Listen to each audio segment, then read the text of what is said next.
अयोध्या में राम मंदिर का प्राण प्रतिष्ठा कार्यक्रम होना है।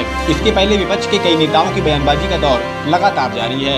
अब बिहार के शिक्षा मंत्री और आरजेडी विधायक चंद्रशेखर ने कहा कि मंदिर गुलामी का रास्ता है, जबकि शिक्षा प्रकाश का रास्ता है। मंत्री रोहतास के डेहरी में एक कार्यक्रम में पहुंचे थे, जहां उन्होंने मंदिर, स्कूल और अस्पताल को लेकर बयान दिया कि अगर आपको चोट लगेगी तो आप कहां जाएंगे, मंदिर या अस्पताल। अगर आप शिक्षा चाहते हैं, अधिकारी, विधायक या सांसद बनना चाहते हैं, तो क्या आप मंदिर जाएंगे या स्कूल जाएंगे। उन्होंने इशारे में बीजेपी पर निशाना साधते हुए कहा कि हमें छद्म हिंदुत्व और छद्म राष्ट्रवाद से सावधान रहना चाहिए। जब भगवान राम हम में से प्रत्येक में मौजूद हैं, तो हम उन्हें खोजने के लिए कहाँ जाएंगे। जो स्थल निर्धारित किए गए हैं, उन्हें शोषण का स्थल बनाया गया है, जिसका उपयोग समाज में कुछ षड्यंत्रकारियों की जेबें भरने के लिए किया जाता है। भारत में कड़ाके की सर्दी का सिलसिला जारी है। मौसम विभाग ने पंजाब, हरियाणा, दिल्ली में शीतलहर चलने का अलर्ट जारी कर दिया है। तो वहीं राजस्थान के पूर्वी इलाकों के साथ ही मध्य प्रदेश के कुछ इलाकों में ओले गिरने की भी आशंका बनी हुई है।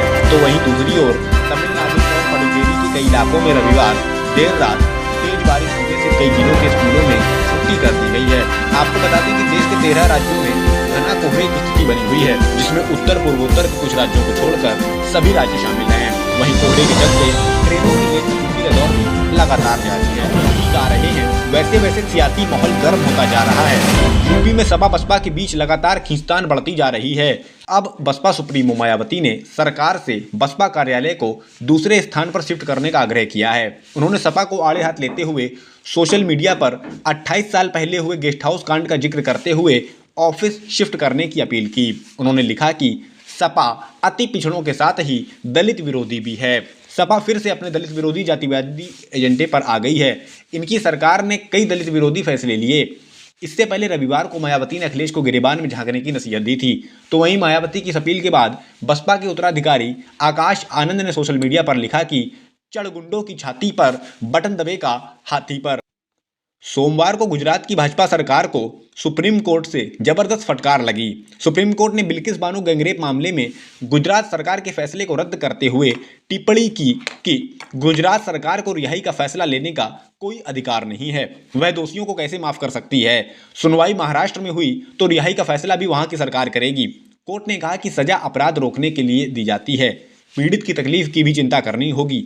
सुप्रीम कोर्ट ने सभी 11 दोषियों को 2 सप्ताह के भीतर सरेंडर करने का आदेश दिया है, यानी सभी 11 दोषी एक बार फिर से बड़ी खबर सामने आई है। यहां विधायक बनने से पहले मंत्री बनने वाले भाजपा प्रत्याशी सुरेंद्र पाल सिंह टीटी चुनाव हार गए हैं। उन्हें श्री करणपुर सीट से कांग्रेस प्रत्याशी रूपिंदर सिंह कुन्नूर ने 11,261 वोटों से हरा दिया है। जाहिर है कि नवंबर में विधानसभा चुनाव में कांग्रेस प्रत्याशी के निधन के चलते इस सीट पर चुनाव टाल दिया गया था। वहीं जीत के बाद भाजपा सरकार में प्रत्याशी सुरेंद्र पाल को राज्य मंत्री बना दिया गया था। वहीं इस सीट पर कांग्रेस की जीत पर प्रदेश अध्यक्ष डोटासरा ने रूपिंदर सिंह कुन्नूर को जीत की बधाई देते हुए कहा कि यह जनादेश भाजपा की तानाशाही पर तमाचा है। उन्होंने कहा कि राजस्थान में भाजपा सरकार बने हुए 1 महीना हो गया, लेकिन सरकार कुछ नहीं कर रही है। यह सरकार सिर्फ कांग्रेस सरकार की योजनाओं के नाम बदलने का काम कर रही थी और लोगों को बेरोजगार कर। 22 जनवरी को अयोध्या में राम मंदिर में प्राण प्रतिष्ठा कार्यक्रम होना है। इसके पहले विपक्ष के कई नेताओं द्वारा बयानबाजी का दौर लगातार जारी है। अब इसी कड़ी में कर्नाटक के डिप्टी सीएम डीके शिवकुमार ने राम मंदिर पर बड़ा बयान दिया। उन्होंने कहा कि भगवान राम किसी एक के नहीं हैं, आखिर हम सब हिंदू हैं।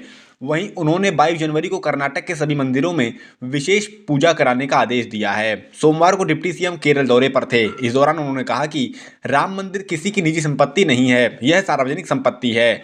उन्होंने कहा कि मैं हिंदू हूँ, मैं राम के साथ साथ हनुमान भक्त हूँ, हम रोज उनकी पूजा करते हैं। भगवान हमारे भीतर हैं, हमारे दिल में हैं, यहाँ राजनीतिकरण करने के लिए कुछ भी नहीं है। सोमवार को सुप्रीम कोर्ट ने गुजरात सरकार को जमकर फटकार लगाते हुए बिल्किस बानो गैंगरेप मामले के सभी आरोपियों को सरेंडर करने का आदेश दे दिया।